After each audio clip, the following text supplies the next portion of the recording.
वन्दे अहं श्रीगुरो श्रीयुतापदकमलं श्रीगुरून् वैष्णवांश्च श्रीरूपं साग्रजातं सहगण रघुनाथान्वितं तं सजीवं साद्वैतं सावधूतं परिजन सहितं कृष्ण चैतन्य देवं श्रीराधा कृष्ण पादं सहगण ललिता श्री विशाखान्वितांश्च नमो ॐ विष्णुपादाय कृष्ण पृष्ठाय भूतले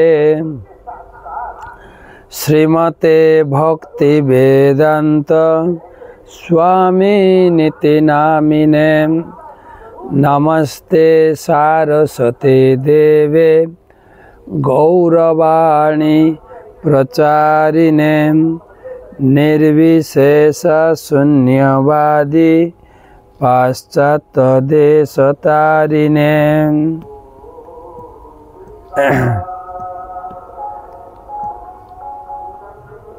आजनुलंबित भुजौ कनकावदातौ संकीर्तनैकवितौ कमलायताक्षौ विश्वम्भरौ द्विजवरौ जुगधर्मपालो वन्दे जगत्प्रियकरौ करुणावतारो रामभद्राय रामचन्द्राय वेधसे रघुनाथाय नाथाय सीतया पतये नमः।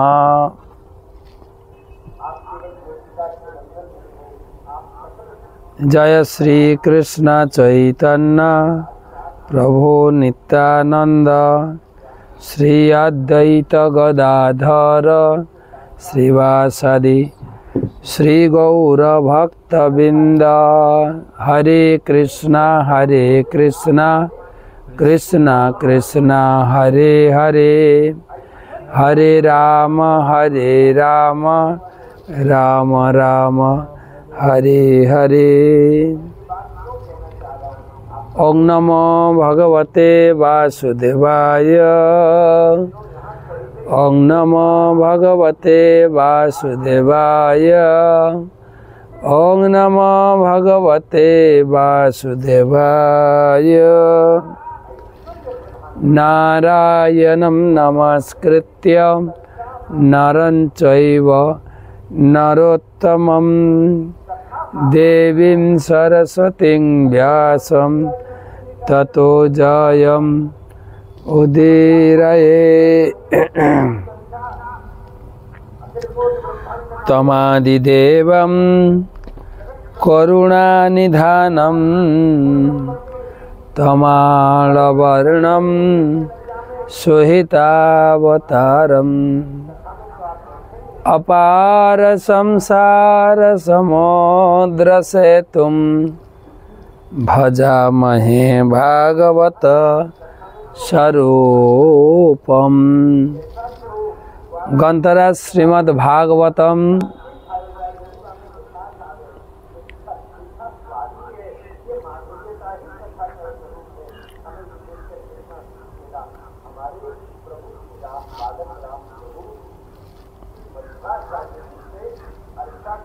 चतुर्थ स्कंधे द्वाविंशति अध्याय 37 श्लोक থেকে आलोचना। आलोचना प्रसंग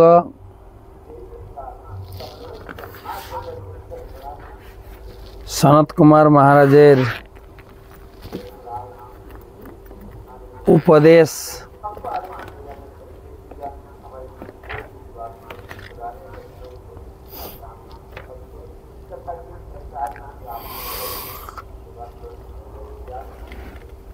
সেই প্রসঙ্গে আমাদের 795তম ভাগবত রসমাধুরী সেমিনার।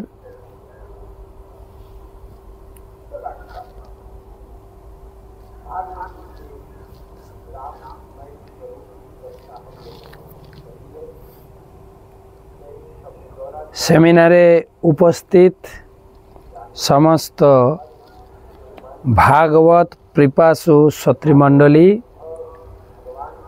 মমতাময়ী মাতৃমণ্ডলী, সকলকে জানাই আন্তর্জাতিক কৃষ্ণ ভাবনামৃত সংঘ তথা ইসকন ভাগবত রসমাধুরী গ্রুপের পক্ষ থেকে জানাই আন্তরিক প্রীতি, শুভেচ্ছা ও অভিনন্দন।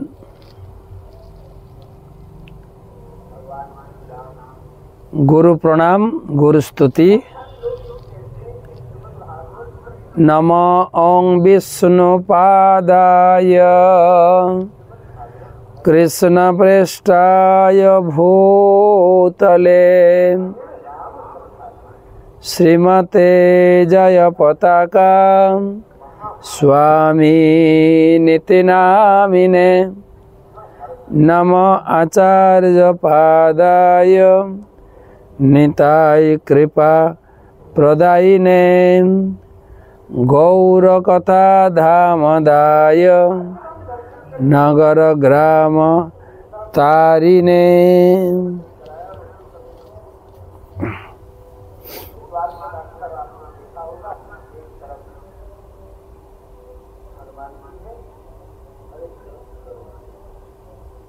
भागवत महत्व श्लोकार्धम श्लोकपादं वा नित्यं भागवतत् भवं पठस्य सम्मुखेनैव यदिच्छसि পরাম গতিম।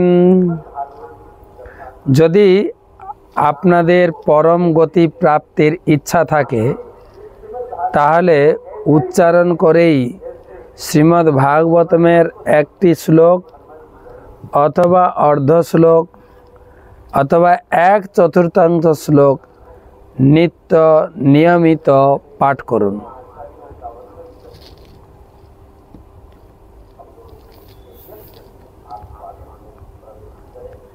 তো আমরা 37 শ্লোক মানে 36 নম্বর শ্লোক থেকে পড়ব। অনেক বড় বড় তাৎপর্য।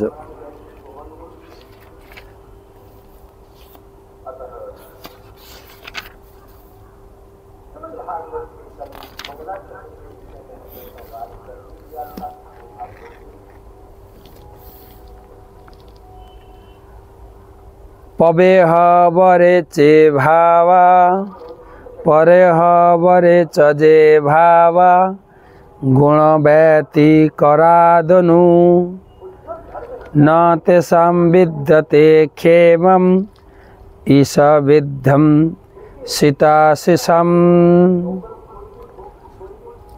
পবে হবরে চজে ভাবা গুণ ব্যতি করাদনু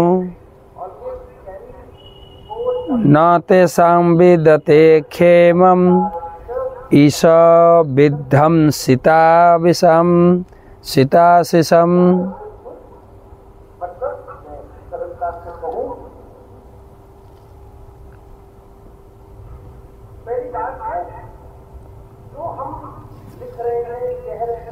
এই শ্লোকের অনুবাদ এবং তাৎপর্য করেছেন কৃষ্ণ কৃপা শ্রীমূর্তি শিল অভয় চরণারবিন্দ ভক্তি বেদান্ত স্বামী শিল প্রভুপাদ কি জয়। আমরা নিরন্তর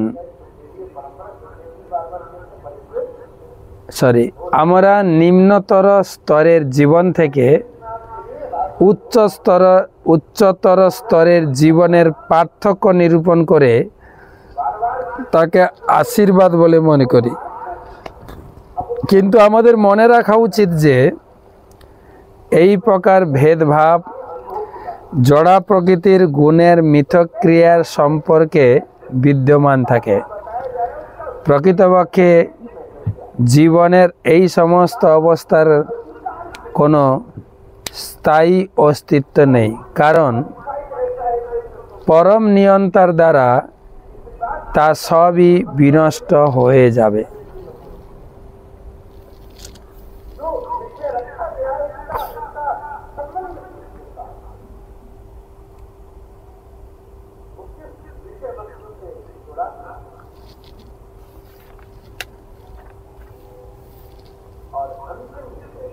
সুন্দর কথা, কিন্তু পরে হ বরে চজে ভাবা গুণ ব্যতি করাদনু ন তেষাম বিদ্যতে ক্ষেমম ঈশ বিদ্ধম সীতাশিষাম।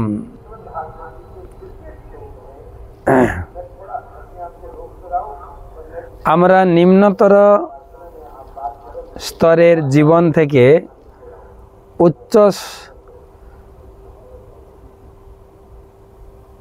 উচ্চতর স্তরের জীবনের পার্থক্য নিরূপণ করে তাকে আশীর্বাদ বলে মনে করি। কিন্তু আমাদের মনে রাখা উচিত যে এই প্রকার ভেদভাব জড় প্রকৃতির গুণের মিথস্ক্রিয়ার সম্পর্কে বিদ্যমান থাকে। প্রকৃতপক্ষে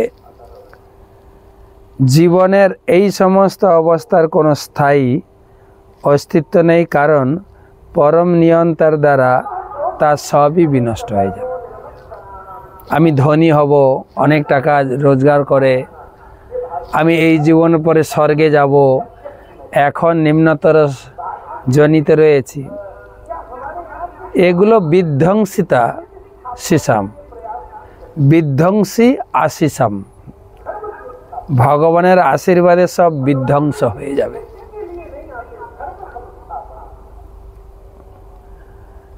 এই শ্লোকের উপরে টিকা লিখেছেন আন্তর্জাতিক কৃষ্ণ ভাবনামৃত সংঘের প্রতিষ্ঠাতা এবং আচার্য কৃষ্ণ কৃপা শ্রীমূর্তি ছিল অভয় চরণারবিন্দ ভক্তি বেদান্ত স্বামী ছিল প্রভুপাদ।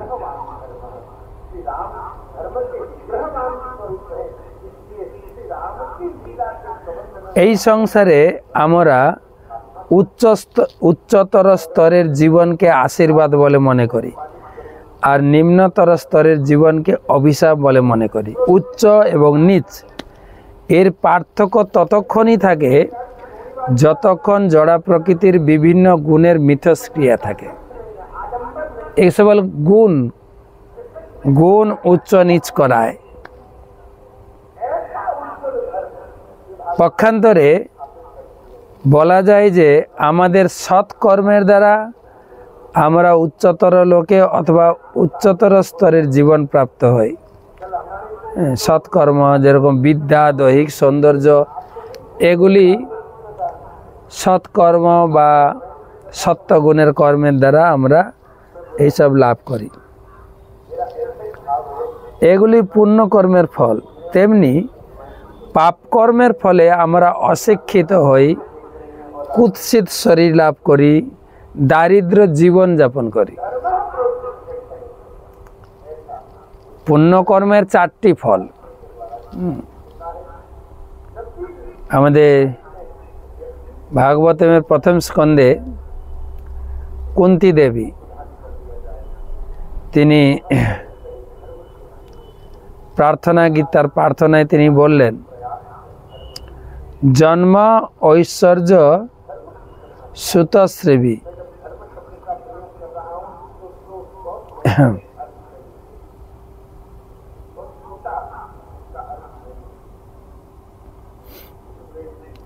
জন্ম ঐশ্বর্য সুতশ্রী এধমান মদহ পুমান নৈব অর্হতি অবিধাতুং বৈ তম অকিঞ্চন গোচর। পুণ্য কর্মের ফলে 4টা জিনিস লাভ হয়।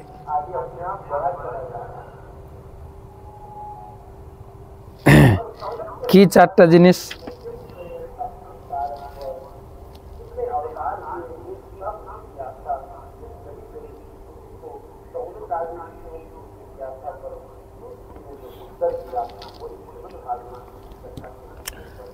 পুণ্য কর্মের ফলে উচ্চ কুলে জন্ম হবে, ধনী ঘরে উচ্চ কুলে। আমি ব্রাহ্মণ, আমি ভট্টাচার্য, আমি চ্যাটার্জি, চট্টোপাধ্যায়।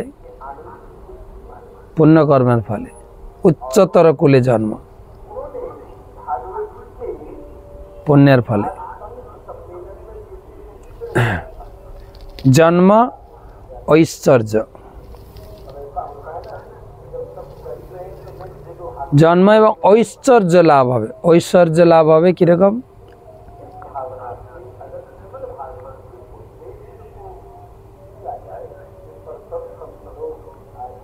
অনেক ধনী ঘরে জন্ম হবে, অনেক ধন প্রাপ্ত হবে। আর শ্রুত, শ্রুত মানে পণ্ডিত বা জ্ঞানী, অনেক শিক্ষিত হবে। আর শ্রী, শ্রী মানে দেখতে খুব সুন্দর বা সুন্দরী হবে। এই চারটে জিনিস পুণ্য কর্মের ফলে লাভ হয়।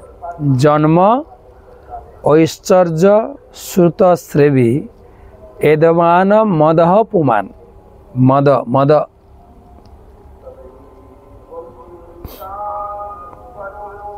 মদ মানে না মদমত্ত হয়ে যাবে। এদমান মদহ পুমান। নৈব অর্হতি বৈধাতুম তাম অকিঞ্চন গোত্র। নৈব অর্হতি বৈধাতুম।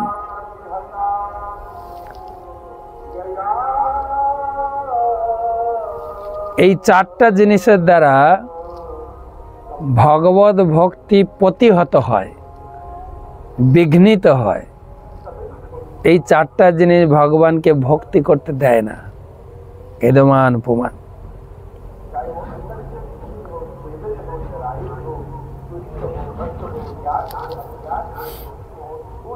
উচ্চ এবং নিচ পার্থক্য ততক্ষণই থাকে যতক্ষণ জড় প্রকৃতি বিভিন্ন গুণের মিথস্ক্রিয়া থাকে। পক্ষান্তরে বলা যায় যে আমাদের সৎকর্মের দ্বারা উচ্চতর লোকে অথবা উচ্চ স্তরের জীবন প্রাপ্ত হই, এগুলি পুণ্য কর্মের ফল। তেমনি পাপ কর্মের ফলে অশিক্ষিত কুৎসিত শরীর লাভ করি, দারিদ্র জীবন লাভ করি। এর উল্টোটা, খুব দরিদ্র ঘরে জন্ম, লেখাপড়া হবে না, শারীরিক প্রচুর পীড়া, রোগ ব্যাধি, এগুলো পাপ কর্মের ফল। কিন্তু জীবনের এই সমস্ত বিভিন্ন অবস্থা সত্য, রজ ও তমগুণের মিথস্ক্রিয়ার মাধ্যমে জড় প্রকৃতির নিয়মের অধীন। কিন্তু সমগ্র জগৎ যখন লয় হয়ে যাবে তখন এই সমস্ত গুণের ক্রিয়া আর থাকবে না। ভগবদ্গীতায় 8ম অধ্যায় 16 শ্লোকে ভগবান বলেছেন, আব্রহ্মা ভুবনান লোকা পুনরাবর্তি ন অর্জুনা মামুপেত্য তু কৌন্তেয় পুনর্জন্ম ন বিদ্যতে। কেবল ভগবত ধামে ফিরে গেলে এ সম্পূর্ণরূপে সমস্ত সমস্যার সমাধান হবে। তা না হলে বলছে মামুপেত্য তু কৌন্তেয়, ভগবানকে প্রাপ্ত না হওয়া পর্যন্ত পুনর্জন্ম না বিদ্যতে। এই পুনর্জন্ম চলতেই থাকবে। বৈজ্ঞানিক জ্ঞানের প্রগতির দ্বারা অথবা ধার্মিক জীবনের দ্বারা, ধার্মিক জীবনযাপনের দ্বারা, মহাযজ্ঞ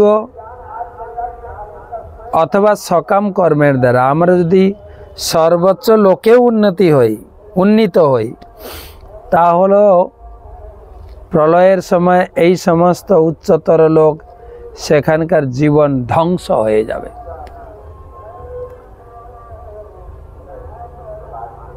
আমরা দেখি না, আজকে বড় বড় বাড়ি কালকে ধূলিসাৎ করে দেওয়া হচ্ছে। এই অযোধ্যাতে এখন আছি, এই 1 মাস আগে এসেছিলাম।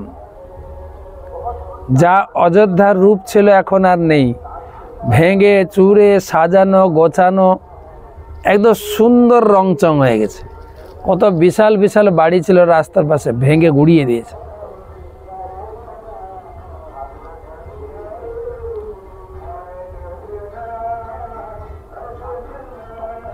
তো এখানে সেটা বলা আছে,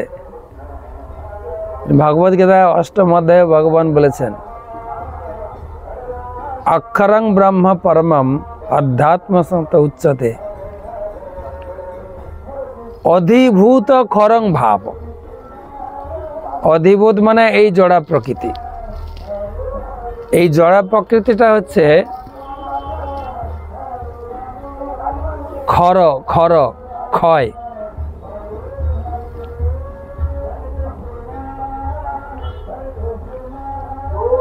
ক্ষয়প্রাপ্ত হয়।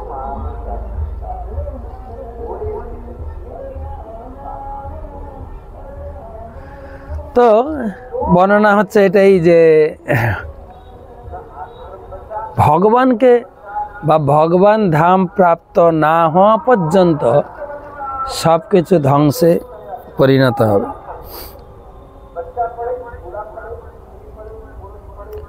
তখন আমাদের কেউই রক্ষা করতে পারবে না। আমাদের দেহ এই লোকেই হোক অথবা অন্য লোকেই হোক ধ্বংস হয়ে যাবে। পুনরায় আমাদের কোটি কোটি বছর ধরে মহাবিষ্ণুর শরীরে অচেতন অবস্থায় থাকতে হবে। তারপর আবার যখন সৃষ্টির প্রকাশ হবে, তখন আমরা বিভিন্ন যোনিতে জন্মগ্রহণ করে পুনরায় আমরা আমাদের কার্যকলাপ শুরু করব। তাই কেবল উচ্চতর লোকে উন্নীত হয়েই আমাদের সন্তুষ্ট থাকা উচিত না। আমি স্বর্গে পৌঁছে যাব,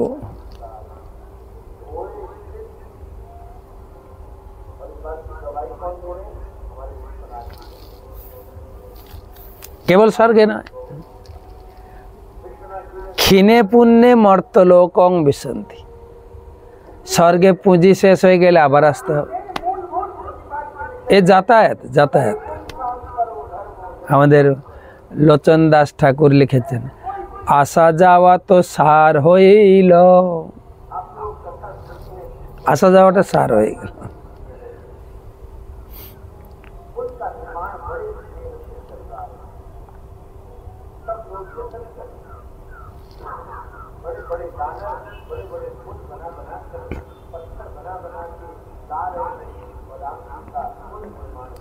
আমাদের দেহ এই লোকেই হোক বা অন্য লোকেই হোক ধ্বংস হয়ে যাবে। পুনরায় আমাদের কোটি কোটি বছর ধরে মহাবিষ্ণুর শরীরে অচেতন অবস্থায় থাকতে হবে। তারপর আবার যখন সৃষ্টির প্রকাশ হবে, তখন আমরা বিভিন্ন যোনিতে জন্মগ্রহণ করে পুনরায় আমরা আমাদের কার্যকলাপ শুরু করব। তাই কেবল উচ্চতর লোকে উন্নীত হয়ে আমাদের সন্তুষ্ট থাকা উচিত নয়। আমাদের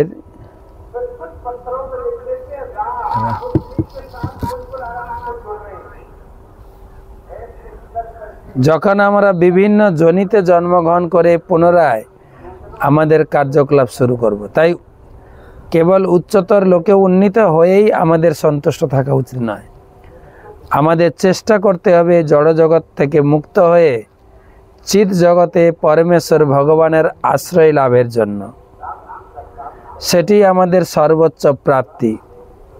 উচ্চ অথবা নিচ জড়জগতের কোনো কিছুর প্রতি আমাদের আকৃষ্ট হওয়া উচিত নয়। পক্ষান্তরে সব কিছুই সর্বস্তরের বলে বিবেচনা করতে হবে। আমাদের প্রকৃত কর্তব্য হচ্ছে জীবনের প্রকৃত উদ্দেশ্য সম্বন্ধে অনুসন্ধান করা এবং ভগবত ভক্তি সম্পাদন করা। তার ফলে আমরা পূর্ণ জ্ঞানময়, আনন্দময় এবং চিন্ময় কার্যকলাপের নিত্য আশীর্বাদ লাভ করতে পারব। সুনিয়ন্ত্রিত মানব সমাজ ধর্ম অর্থ কাম ও মোক্ষের উন্নতি বিধান করে। মানব সমাজের পক্ষে ধর্ম অত্যন্ত আবশ্যক। ধর্মবিহীন মানব সমাজ কেবল পশুর সমাজ। অর্থনৈতিক উন্নতি ইন্দ্রিয় সুখ ভোগে ধর্মের ভিত্তিতে হওয়া অত্যন্ত আবশ্যক। যখন ধর্ম অর্থ কামের সুনিয়ন্ত্রিতভাবে সমন্বয় সাধন হয়, তখন এই জগতের জন্ম মৃত্যু ও জরা ব্যাধির থেকে মুক্তি নিশ্চিত হয়। কিন্তু এই কলিযুগে ধর্ম ও মোক্ষের কোনো প্রশ্নই ওঠে না। কেবল অর্থনৈতিক উন্নতি ও ইন্দ্রিয় সুখভোগের ব্যাপারে আগ্রহী। তাই সমগ্র পৃথিবী জুড়ে যথেষ্ট উন্নতি সাধন হওয়া সত্ত্বেও মানব সমাজের আচরণ প্রায় পশুর মতো হয়ে গেছে। সব কিছু যখন উৎকটভাবে পাশবিক হয়ে যায়, তখন প্রলয় হয়। এই প্রলয়কে ঈশবিধ্বংসিতা শেষম রূপে গ্রহণ করা উচিত। ভগবত প্রদত্ত অর্থনৈতিক উন্নতি এবং ইন্দ্রতৃপ্তির আশীর্বাদ চরমে ধ্বংসের মাধ্যমে লয় হয়ে যাবে। কলিযুগের শেষে ভগবান কল্কি রূপে আবির্ভূত হবেন। তার কাজ হবে পৃথিবীর সমস্ত মানুষদের সংহার করা। সেই সংহার সাধনের পর পুনরায় স্বর্ণযুগ শুরু হবে। তাই আমাদের জানা উচিত যে আমাদের জড়জাগতিক সমস্ত কার্য ঠিক শিশুদের খেলার মতো। শিশুরা সমুদ্র তীরে খেলা করে এবং তাদের পিতা সেখানে বসে দেখেন শিশুরা কিভাবে বালি দিয়ে ঘর বাড়ি দেওয়াল বানিয়ে খেলা করছে। কিন্তু অবশেষে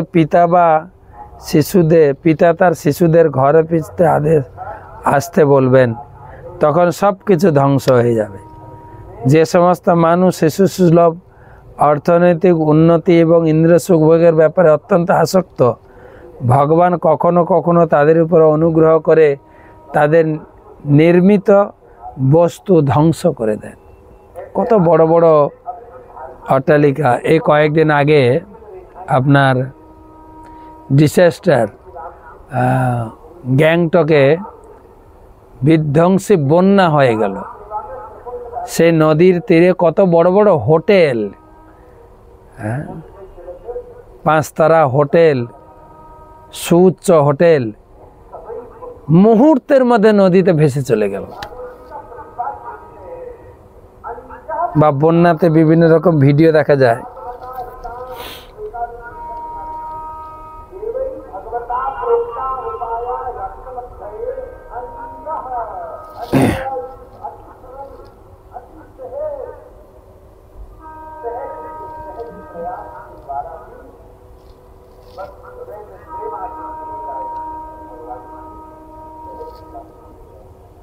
যে ভগবান বলেছেন যৎসাউন অনুগ্রহম গৃহামি হরিষে তৎ ধনম সনাই।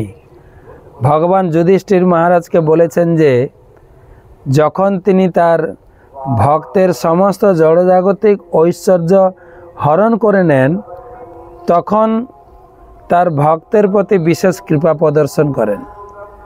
তাই সাধারণত দেখা যায় যে জড়জাগতিক বিচারে বৈষ্ণবরা খুব একটা ঐশ্বর্যশালী হন না। বৈষ্ণব বা ভগবত ভক্তের বৈষ্ণব বা ভগবানের শুদ্ধ ভক্ত যখন জড়জাগতিক ঐশ্বর্য লাভের চেষ্টা করেন, তখন সেই সঙ্গে পরমেশ্বর ভগবানের সেবার অভিলাষ করেন। তখন তার ভক্তি প্রতিহত হয়। তার প্রতি বিশেষ কৃপা প্রদর্শন করে ভগবান তার তথাকথিত সমস্ত অর্থনৈতিক উন্নতি ও জাগতিক ঐশ্বর্য নষ্ট করে দেন। তখন ভক্ত অর্থনৈতিক উন্নতি সাধনের প্রচেষ্টায় বারবার নিরাশ হয়ে অবশেষে পরমেশ্বর ভগবানের শ্রীপাদপদ্মের আশ্রয় গ্রহণ করেন। এই প্রকার কার্য ঈশবিধ্বংসিতা শেষম বলে মনে করা উচিত, যার ফলে ভগবান জড় ঐশ্বর্য নষ্ট করে দেন, কিন্তু পারমার্থিক উপলব্ধির দ্বারা তাকে ঐশ্বর্যমণ্ডিত করেন। আমাদের প্রচার কার্যে কখনো কখনো আমরা দেখতে পাই যে বিষয়াসক্ত মানুষেরা আমাদের কাছে এসে প্রণতি নিবেদন করে আশীর্বাদ ভিক্ষা করে। তারা আরও বেশি জড় ঐশ্বর্য লাভের আশীর্বাদ আকাঙ্ক্ষা করে। যদি এই জড় ঐশ্বর্য প্রতিহত হয়, তাহলে এই সমস্ত মানুষেরা আর ভক্তদের প্রণাম করবে না। এই প্রকার বিষয়াসক্ত মানুষেরা কেবল তাদের অর্থনৈতিক উন্নতি সাধনে সর্বদা আগ্রহী। তারা সাধুদের অথবা পরমেশ্বর ভগবানকে প্রণতি নিবেদন করে তাদের প্রচার কার্যে কিছু দান করেন, যাতে তারা অর্থনৈতিক উন্নতি সাধনে আশীর্বাদ লাভ করতে পারে।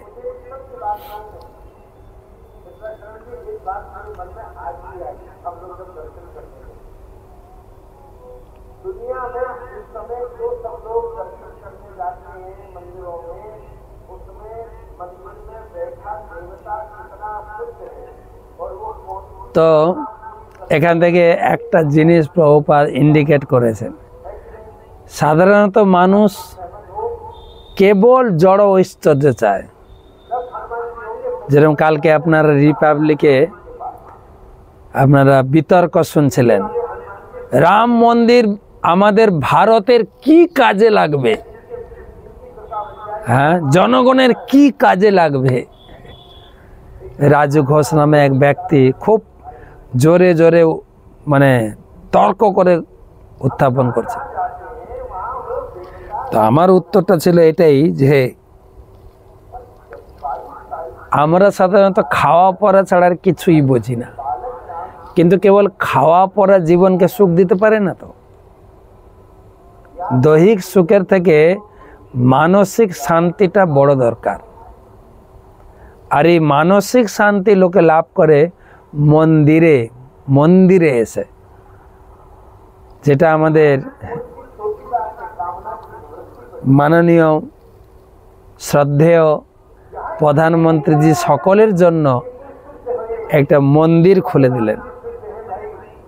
রমন্তে যোগিনা অনন্তে সত্যানন্দে চিদাত্মনি ইতি রাম পদে নাসো পরম ব্রহ্ম অভিধীয়তে। রমন্তে যোগিনা অনন্তে, রমন্তি থেকে রাম কথাটি এসছে। রাম রমন্তি ইতি রাম, রমন্তে যোগিনা অনন্তে সত্যানন্দে চিদাত্মনি ইতি রাম পদে নাসো পরম ব্রহ্ম অভিধীয়তে।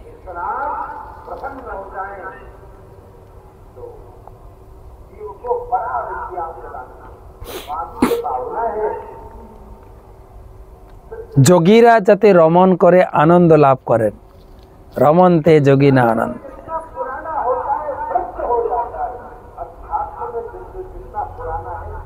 বড় বড় ঐশ্বর্যশালী রাবণ, ঐশ্বর্যশালী হিরণ্যকশিপুও বিধ্বংসী হয়ে গেছে। এখানে প্রভুপাদ তাৎপর্য বলবেন যে সাধারণ মানুষ কখনো কখনো আশীর্বাদ নিতে আসে। আপনি আশীর্বাদ করুন আমার ছেলেটা যেন মানুষ হতে পারে। আচ্ছা, মানুষ হতে পারে কথার অর্থ কি? মানুষ হতে পারে মানে উনি জানতে চাইছে বড় ডাক্তার হবে, ইঞ্জিনিয়ার হবে। যদি সাধু হয়ে যায় কিন্তু মানুষ হলো না, কিন্তু প্রভুপাদ বলছে লোকে আসে আশীর্বাদ নিতে, তাকে যদি এই ধরনের বলা হয় তোমার সমস্ত ঐশ্বর্য ধ্বংস হয়ে যায়, সে খুশি হয় না।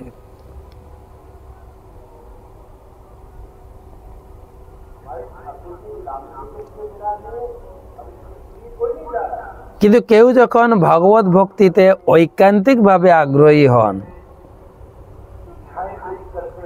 তখন ভগবান সেই ভক্তকে তার জড়জাগতিক উন্নতি সাধনের চেষ্টা পরিত্যাগ করে সম্পূর্ণরূপে তার শরণাগত হতে বাধ্য করেন। ভগবান যেহেতু তার ভক্তদের জড়জাগতিক ঐশ্বর্য লাভের আশীর্বাদ প্রদান করেন না, তাই সাধারণ মানুষ বিষ্ণুর পূজা করতে ভয় করে।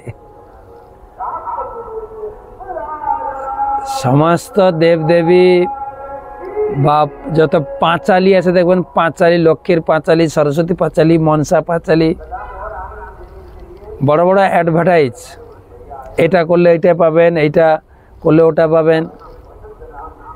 কিন্তু ভগবানের পাঁচালির অ্যাডভার্টাইজ যদি করে মোরাস, আমি তার করি সর্বনাশ, তবুও যদি না ছাড়ে মোর পাশ, আমি হই তার দাসের দাস। ভগবানের অ্যাডভার্টাইজ আলাদা।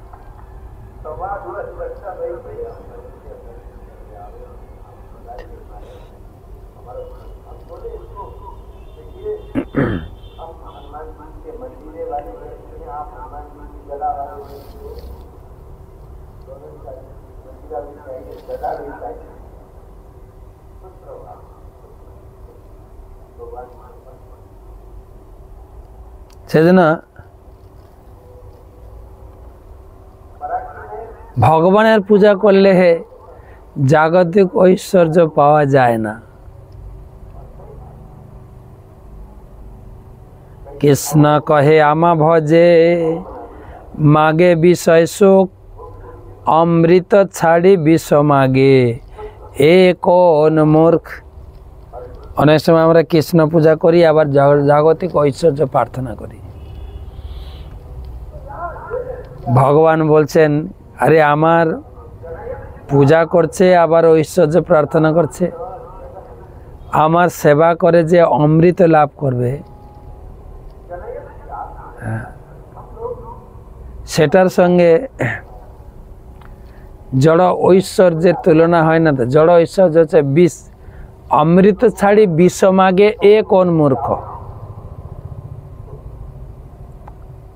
আমি বিজ্ঞ সেই মূর্খে, বিষয় কেনে দিব, সচরণামৃত দিয়া বিষয় ভুলাইব।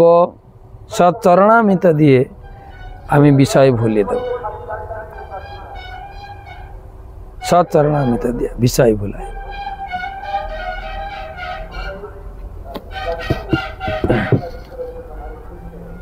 সে প্রভুপাদ বলছেন, বিষ্ণুর পূজা করতে লোকে ভয় পায়, কারণ তারা মনে করে ভগবান বিষ্ণুর উপাসক বৈষ্ণবরা জড় ঐশ্বর্যের পরিপ্রেক্ষিতে দারিদ্র। এই প্রকার বিশেষাসক্ত মানুষেরা শিবের পূজা করে অর্থনৈতিক উন্নতি সাধনের প্রভূত সুযোগ লাভ করে। কারণ শিব হচ্ছেন ব্রহ্মাণ্ডের অধ্যক্ষা দুর্গা দেবীর প্রতীক। শিবের কৃপায় শিব ভক্তরা দুর্গা দেবীর আশীর্বাদ লাভের সুযোগ প্রাপ্ত হন। যেমন রাবণ ছিল মস্ত বড় শিব উপাসক এবং শিবের ভক্ত, তার ফলে দেবী দুর্গা দেবীর এমন কৃপা লাভ করেছিল যে তারা সমগ্র রাজধানী সোনা দিয়ে তৈরি করেছে। রাবণের রাজধানী ছিল সোনা দিয়ে মুড়া, আর দুর্গা দেবীর আশীর্বাদে সে প্রাপ্ত হয়েছিল। সম্প্রতি ব্রাজিলে প্রচুর সোনা পাওয়া গেছে, মানে এটা ধরুন আপনার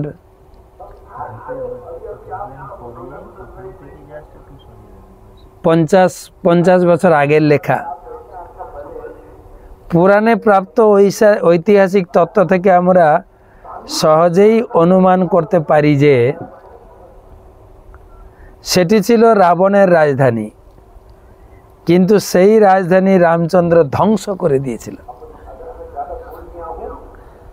এই প্রকার দুর্ঘটনা অধ্যয়নের ফলে আমরা ঈশ বিধ্বংসিতা শিশাম শব্দটি পূর্ণ অর্থ হৃদয়ঙ্গম করতে পারি। ভগবান তার ভক্তদের জড়জাগতিক আশীর্বাদ প্রদান করেন না, কারণ তার ফলে তারা জন্ম মৃত্যু জরাব্যাধি চক্রে পুনরায় এই সংসারে আবদ্ধ হয়ে পড়তে পারেন। জড়জাগতিক ঐশ্বর্যের ফলে রাবণের মতো ব্যক্তিরা ইন্দ্রিয় সুখ ভোগের জন্য গর্বিত হয়ে ওঠে। রাবণ ভগবান রামচন্দ্রের পত্নী ও ঐশ্বর্যের অধিষ্ঠাত্রী লক্ষ্মী দেবী সীতা দেবীকে হরণ করার দুঃসাহস করেছিল।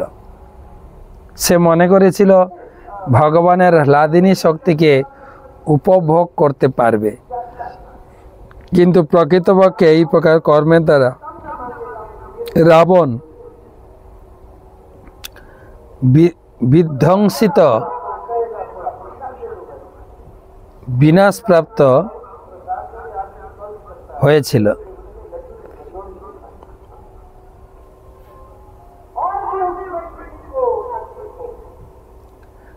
বর্তমান মানব সভ্যতা অর্থনৈতিক উন্নতি ও ইন্দ্রতৃপ্তি সাধনের প্রতি অত্যন্ত আসক্ত হয়েছে, তাই ধ্বংসন্মুখ হয়ে উঠেছে। এখানে তাৎপর্য সমাপ্ত। এত বড় তাৎপর্য। বিষয়টা কি ছিল না, এই লোকে মনে করে আমার জীবনের উন্নতি করে টাকা পয়সা ঘর বাড়ি বা উচ্চতর স্বর্গ জীবন লাভ করব। তো সনত কুমারজি বলছেন এগুলো কালের প্রভাবে সব ধ্বংস হয়ে যাবে, সব ধ্বংস হয়ে যাবে।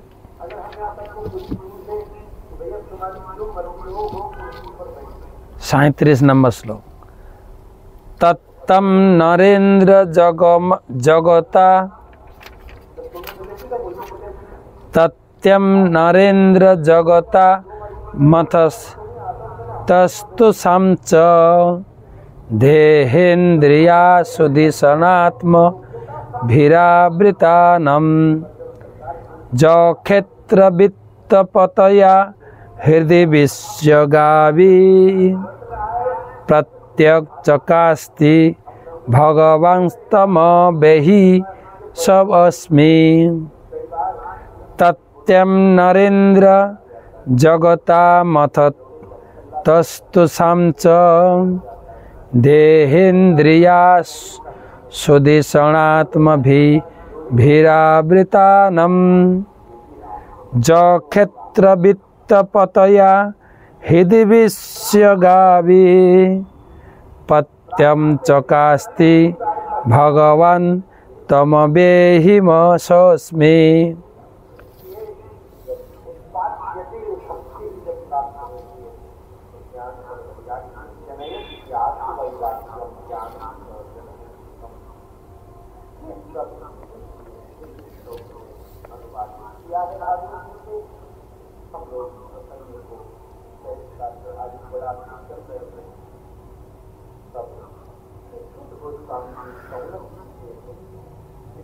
সনত কুমার রাজাকে উপদেশ দিলেন, অতএব হে পৃথু মহারাজ, যিনি স্থাবর ও জঙ্গম প্রতিটি জীবের শরীরে জীবাত্মার সঙ্গে বিরাজ করেন, সেই পরমেশ্বর ভগবানকে জানতে চেষ্টা করুন।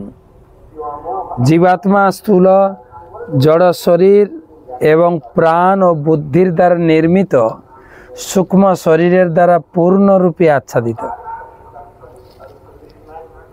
সনত কুমার আরও বললেন, অতএব হে পৃথু মহারাজ, যিনি স্থাবর ও জঙ্গম প্রতিটি জীবের শরীরের জীবাত্মার সঙ্গে বিরাজ করেন, সেই পরমেশ্বর ভগবানকে জানতে চেষ্টা করুন। জীবাত্মা স্থূল শরীর জড় প্রাণ ও বুদ্ধির দ্বারা নির্মিত সূক্ষ্ম শরীরের দ্বারা পূর্ণরূপে আচ্ছাদিত। তো এই নির্দেশ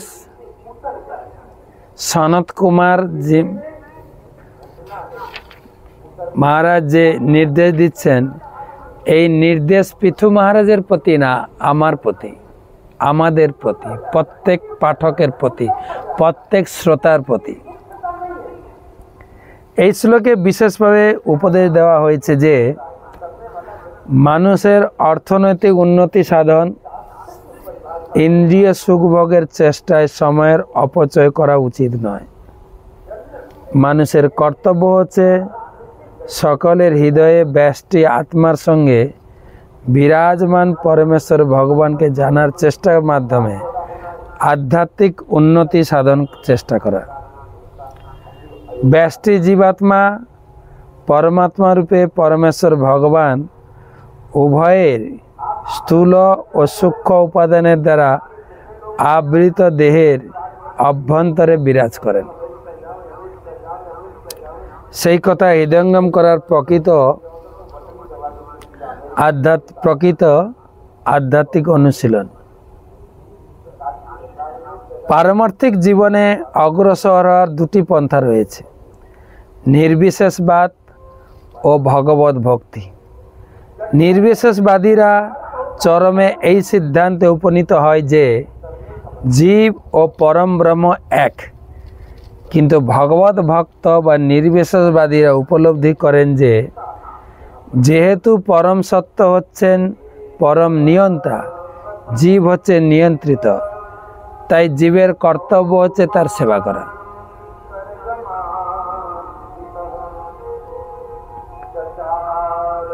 বৈদিক শাস্ত্রে বলা হয়েছে তত্ত্বমসি, তুমি তা, এবং সহ মানে আমি তা। পরমেশ্বর ভগবান।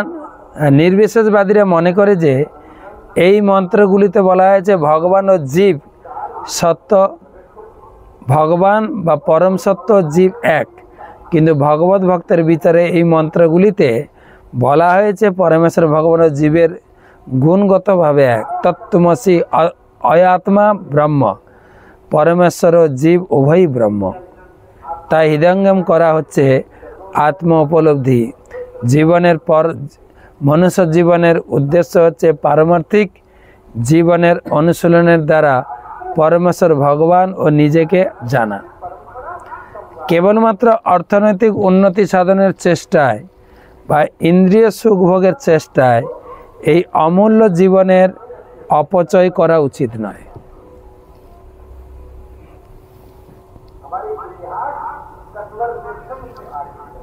সনত কুমারজি একটা কথা এখানে বারে বারে বলছেন, এ সমস্ত কিছুর ঊর্ধ্বে হৃদয় বিশ্ব গাবি ক্ষেত্রবৃত্ত পতয়া। এই শরীর, স্থূল শরীর, সূক্ষ্ম শরীরের ভিতরে যে আত্মা রয়েছে তাকে উপলব্ধি করা।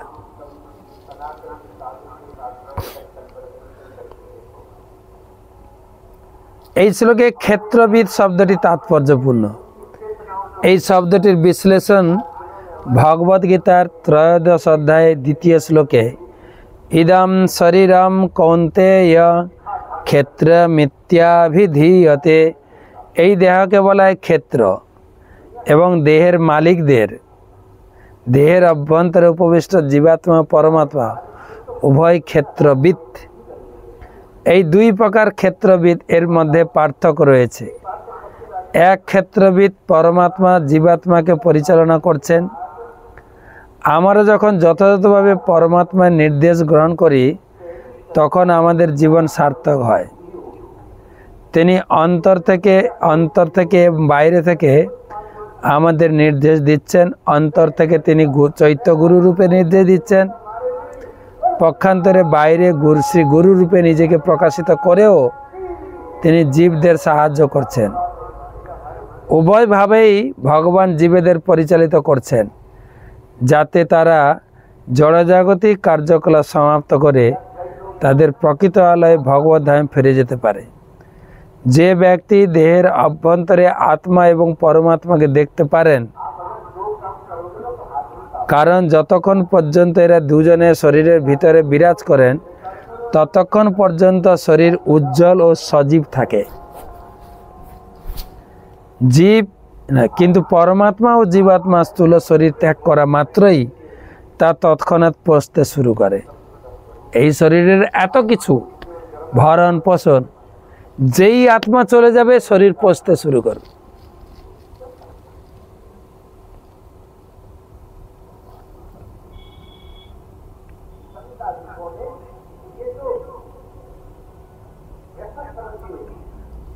পরোক্ষভাবে বাইরে গুরুরূপে নিজেকে প্রকাশিত করেও তিনি জীবেদের সাহায্য করেছেন। উভয়ভাবেই ভগবান জীবেদের পরিচালিত করছেন যাতে তারা তাদের জড়জাগতিক কার্যকলাপ সমাপ্ত করে তাদের প্রকৃত আলোয় ভগবত ধামে ফিরে যেতে পারে। যে ব্যক্তি দেহের অভ্যন্তরে আত্মা ও পরমাত্মাকে দেখতে পারেন, কারণ যতক্ষণ পর্যন্ত এরা দুজনে শরীরের ভিতরে বিরাজ করেন ততক্ষণ পর্যন্ত শরীরের উজ্জ্বল ও সজীব থাকে, কিন্তু পরমাত্মা ও জীবাত্মা স্থূল শরীর ত্যাগ করা মাত্রই তা তৎক্ষণাৎ পচতে শুরু করে। যিনি আধ্যাত্মিক বিচারে উন্নত, তিনি মৃতদেহ ও জীবন্ত দেহের প্রকৃত পার্থক্য এইভাবে হৃদয়ঙ্গম করতে পারেন। অতএব মূল কথা হচ্ছে যে তথাকথিত অর্থনৈতিক উন্নতি, ইন্দ্রতৃপ্তি সাধনের চেষ্টায় সময়ের অপচয় করা উচিত নয়। পক্ষান্তরে পরমাত্মা ও জীবাত্মার প্রকৃত স্বরূপ এবং তাদের সম্পর্কে অবগত হওয়ার আধ্যাত্মিক জ্ঞানের অনুশীলন করা উচিত। এইভাবে জ্ঞানের উন্নতি সাধনের ফলে মুক্তি ও জীবনের চরম লক্ষ্য প্রাপ্ত হওয়া যায়।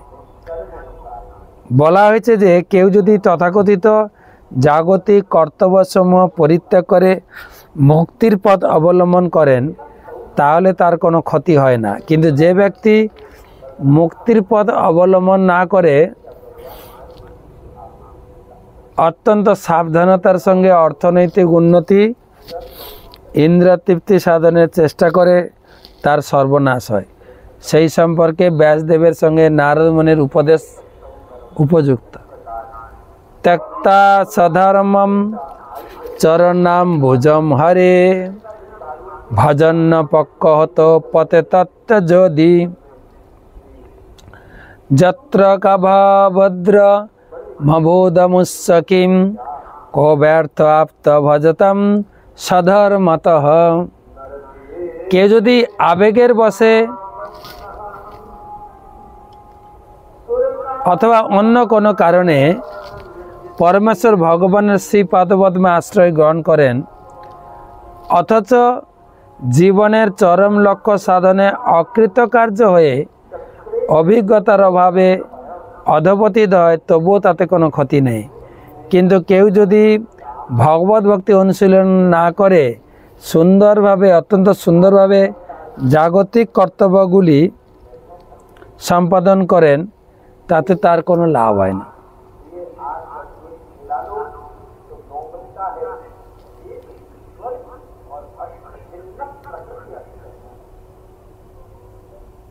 তাহলে এখান থেকে একটা জিনিস বোঝা যাচ্ছে, যদি জাগতিক উন্নতি না করে কেউ ভগবত ভক্তি সাধন করে কিন্তু তার পতন হয়ে, তাতে কোনো ক্ষতি নেই।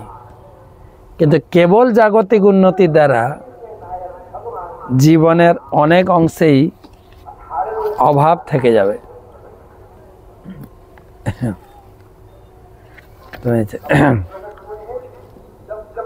এখন কয়েকটা প্রশ্ন নেব। প্রশ্নের আগে ভগবদ গীতা কোর্স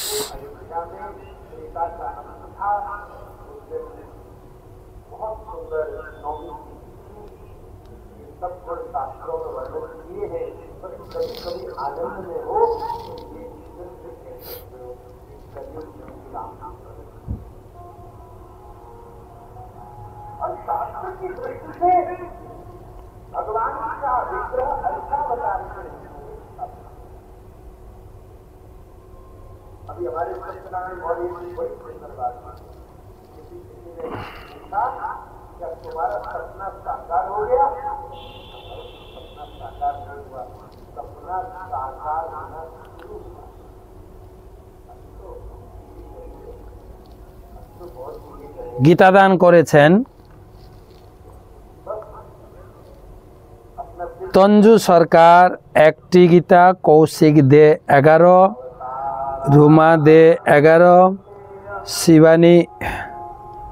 শিবানী ঘোষ 11, সুনীল চন্দ্র মাহান্ত 2, সুভদ্রা রায় 11, অরিত্র মাইতি 11, সুশান্ত মাহাতা 10, উমা দেবরাজ চন্দ্রকান্ত দে 1, উৎপল শুভ্রা প্রিয়া প্রীতম পাল 1, তাপস কুমার পাত্র 21, শঙ্কর প্রধান 1, পরানন্দিনী যশোদা দেবী দাসী 2, সুনিতা অধিকারী পাল 1, দুলাল অধিকারী 1, লেট সুধীর পাল 1, লেট উষা পাল 1, লেট নবী পাল 1, তারপরে অনুরাধিকা দাস 3টি, অরিন্দম মাইতি 7, আদিত্য নস্কর 6, ভাস্কর দেব সিংহ 2, मीना पान 2, मनमोहन पान 1, आरती पान 1, गदाधर साहू 1, गोपाल बेला 1, अशोक सामंत 1, उपलब्धि सामंत 1, संबित आदक 1, समृद्धि आदक 1, जयश्री भूया 1, अंकित भूया 1, आरोही भूया 1, मिंटू भूया 1, देवज्योति कंदर 1, गोपाल साहू 1, प्रीतम भूया 1, शशांक प्रधान 1, वंशी सामंत 1, सौमी जाना 1, स्निग्धा जाना 1, सुस्मिता पायड़ा 1,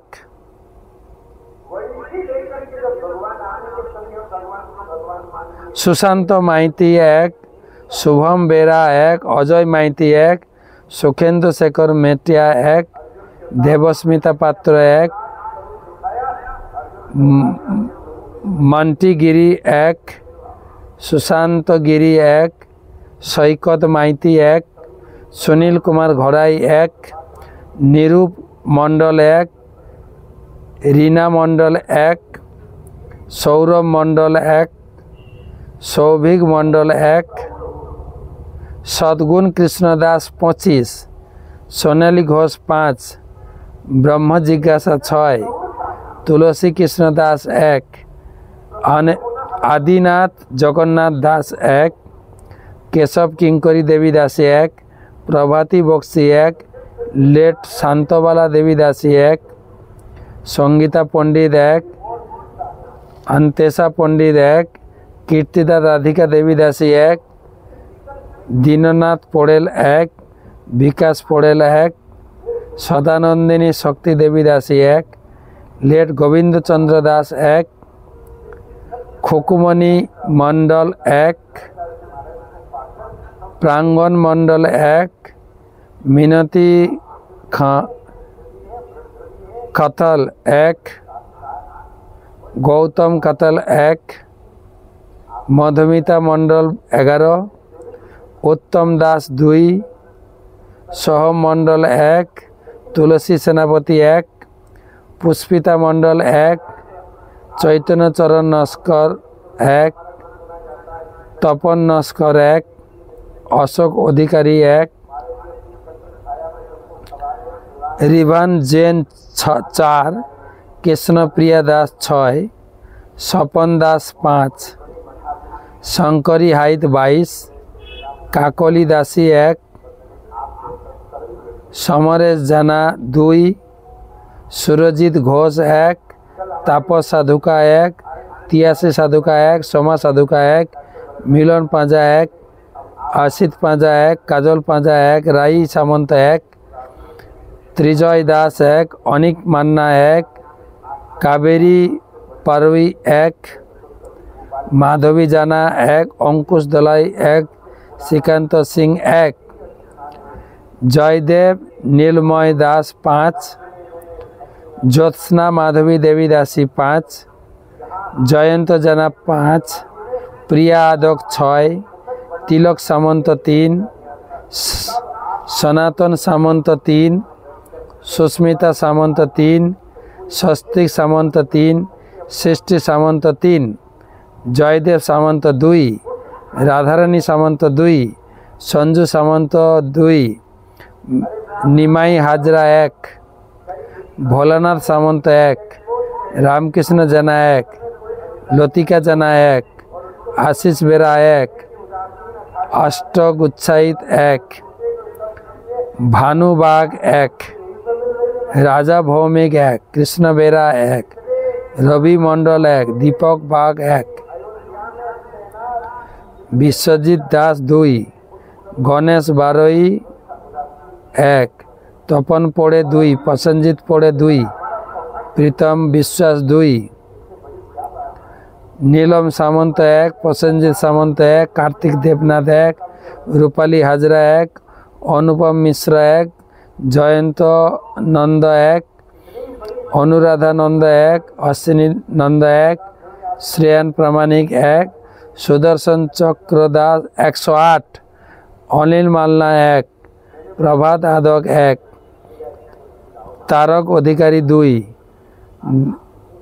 ধ্রুবজ্যোতি অধিকারী 1, অরিজিৎ মণ্ডল 2, সুভাষিস মাইতি 1, গোবিন্দ ধারা 1, গৌরাঙ্গ ভৌমিক 1, আরতি ভৌমিক 1, মধুসূদন জানা 1, কাজল জানা 1, রুদ্র জানা 1, অভয় জানা 1, পুতুল জানা 1, মহাদেব জানা, মঞ্জরি জানা, সলগনা জানা, সুপর্ণা জানা, শ্রেয়সী জানা, সজল জানা, শিল্পা জানা 1টি করে, তপন জানা 2, অনিমা জানা, দিলীপ জানা, পারুল জানা, ইন্দু জানা, সুজন জানা, শুভম জানা, ভক্তি রানা 1টি করে, লক্ষ্মী সাউ 2টি, দুর্গা সাউ 2টি, গৌরব সাউ 1টি, দেবলীনা সাউ এবং গৌতম সাহু 1টি করে।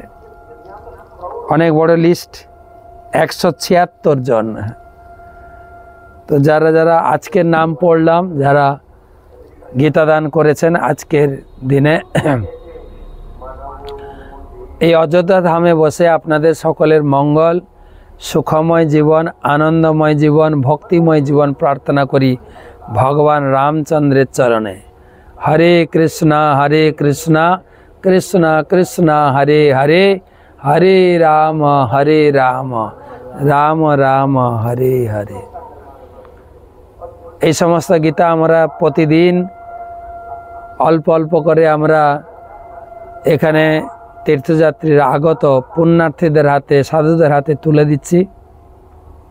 সেই সঙ্গে বিশেষ অনুরোধ থাকলো, আপনাদের পরিচিত আত্মীয় স্বজন, পাড়া প্রতিবেশী যত হিন্দু সনাতন ধর্ম অবলম্বী লোক রয়েছেন তাদেরকেও এই সুযোগ প্রদান করুন। এই রাম মন্দিরের উদ্বোধন অনুষ্ঠানে একটা জীবনের একবার সুযোগ, একটা স্মৃতি হয়ে, সাক্ষী হয়ে, একটা স্মরণীয় হয়ে থেকে যাবে। পরিবার ভিত্তিক নয়, পরিবারের প্রত্যেক সদস্য, দাদু, নাতি, বাবা, মা, দাদা, বৌদি, প্রত্যেক সদস্য, নাতনি হয়তো গর্ব করে একদিন বলবে, জানো আমার ঠাম্মি এই রাম মন্দির উদ্বোধন উপলক্ষে একটা গীতা দান করেছিল আমার নামে। তাই এই সুযোগ সবার কাছে পৌঁছে দেয়, যে যেখানে থাক এই রাম মন্দির উদ্বোধন কার্যে যেন যুক্ত হতে পারে। এখন আমরা আগামী 25 ফেব্রুয়ারি পর্যন্ত এখানে থেকে গ্রন্থ বিতরণ করব। তো এই সুযোগ আপনারা গ্রহণ করুন, সবার কাছে পৌঁছে দিন।